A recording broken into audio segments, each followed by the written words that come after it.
This next comic is a good friend of mine, extremely funny. He's been a regular here for the last who knows how long. Let's give a big round of applause to my friend, Nick Pettigrew, everybody.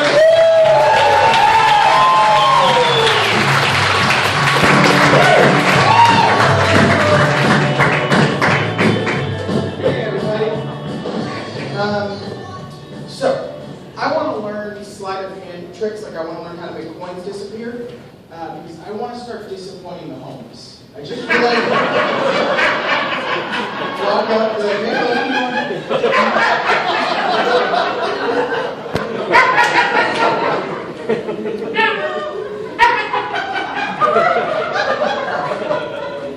to the next part. Do you want a quarter, buddy? Oh my God, what happened? Magic, that's what happened. Comic-Con's happening right now as we speak down in San Diego. Just 100,000 nerds awkwardly grinding on each other. I'm really excited. I always wanted to go to a convention in cosplay, like dressed up in costume. The problem is my favorite character is the Flash. So if I dress up as the Flash, people are just going to call me the Fat Flash. Or Fat Ash. And the only other character that works is this guy from Street Fighter named Sagat, because he's got like a big scar, and I have a scar, but I know that they would just call me Fat Sagat. Put that together for you. The thing is, it's hard now, guys, because when I used to go to Comic-Con, I could go and I could see stormtroopers, and I'd be like, oh, sweet, Vader's Imperial Armada, that is amazing. Now I go, and I can see the guy inside of the costume. Like, I can see Barry, the assistant barista at Starbucks. I can just imagine that he's like at home with his mom, and his mom's like, Barry, you gotta get out there and like meet people, see the world. He's like, you don't know, Mom. Once I get the rest of this armor so that I can complete my invasion of Hoth armor, I'm gonna be the bee's knees. I'm gonna go to Comic-Con, and Darth Vader's gonna see me there, and he's gonna say, I want you, Barry. I want you on the Death Star making me a latte. Everybody will see the power of this fully operational Death Starbucks. It's a long way to go for a pun. I got more. And then you'll say, no, I changed my mind. I want a Cafe Olea. And I'll make him the wrong drink, and you'll be like, it's a frap. And then nobody. Hey, one guy. And then I'll get fired and I'll work at a Java Juice. Make a strawberry Skywalker. That's all I got. Guys, when I was 16, I thought it'd be a great idea if I plastered every wall in my bedroom with the blueprints for the Starship Enterprise D.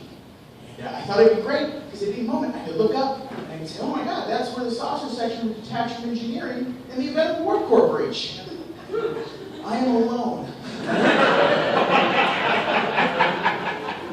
But I realized with time that what I was doing was building myself a very elaborate virginity cocoon.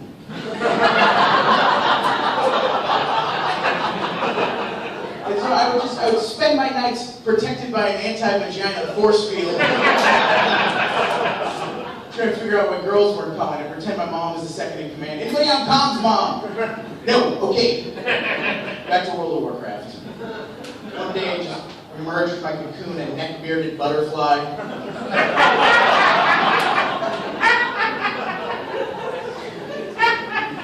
I had to stop playing games on Xbox Live, guys, because here's the problem. My gamer tag is Rainbow Carnage. It's a great gamer tag, I love it. But the 13-year-old boys of Xbox Live, not so keen on it.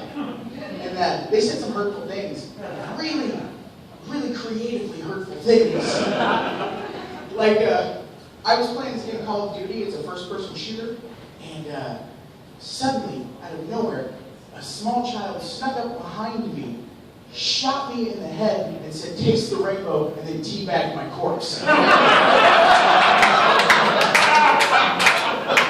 It was amazing! It was like these three separately awesome things, like, coming together at once.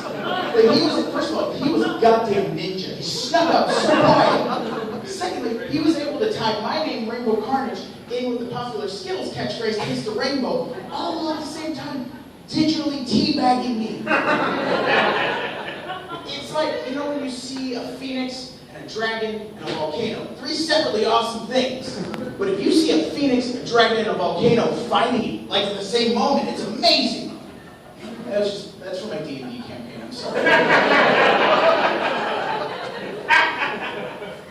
And I should have had a comeback for him, because I'm a comedian, but I write shit down well in advance. When this kid said that out of the blue, all I fired back with was, he was like, taste the rainbow. And I was like, yeah, I will. So,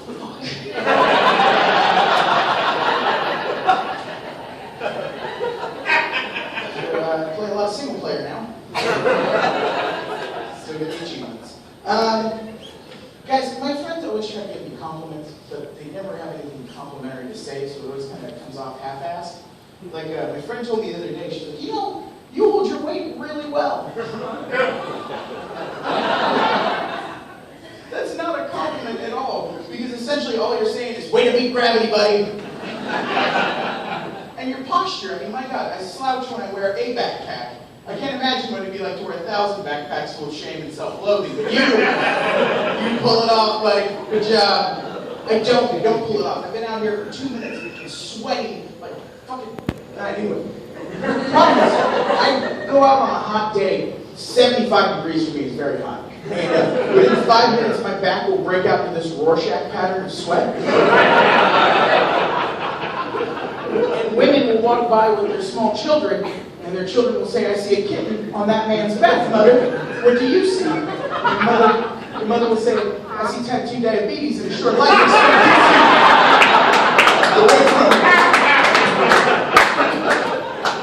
Been this way since a child. Since I was a child. I weigh the same now that I did in the 5th grade. Imagine all this mass, knock off a foot and a half. That's what I look like. I look like I had no bones. Like I just look I look like if a confectioner was like sitting alone in his workshop one night, staring at a pile of marshmallow fluff, and he was just like, oh, if only you could have lived and be my son.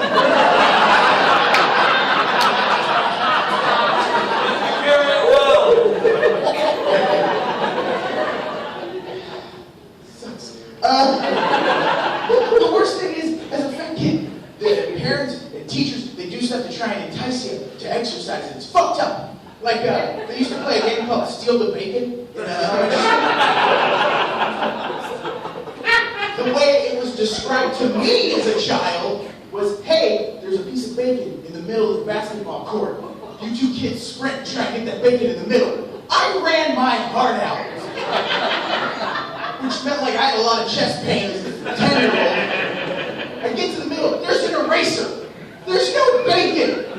There should have been a way station for me, like an aid station, bacon and Coke. I have to run back now. All right, let me, I proposed to my wife at the Haunted Mansion of Disneyland. I did it as a compromise because she wanted to get married at Disneyland, and I wanted to get married on our own funeral plots. Hear me out, it sounds bad. For me, it's a very symbolic gesture, though. Like, your funeral plot, that's where you're going to die, that's where your life ends. But marriage, for me, is a symbolic act of our lives beginning. So it was a cool thing that we would begin our lives together in the same place where we were going to end them eventually. And it was just a reminder to her that if she stepped out of line, that's where she ends up.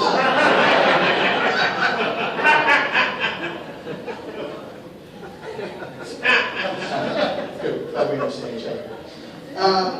I can't do marijuana at all, guys. It's not a thing that I can handle. It's not good. No. I'm sorry. Yeah, green is bad. The problem with marijuana for me is like time slows down too much, way too much. And it's just like there's a spatial issue with me, and my wife, she tries to help me through it.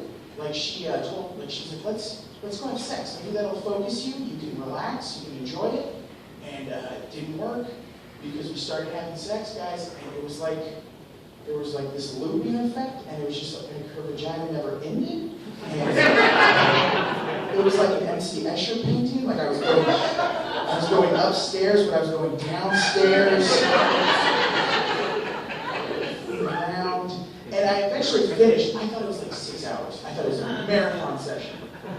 This same McDonald's commercial was playing. Thanks, guys.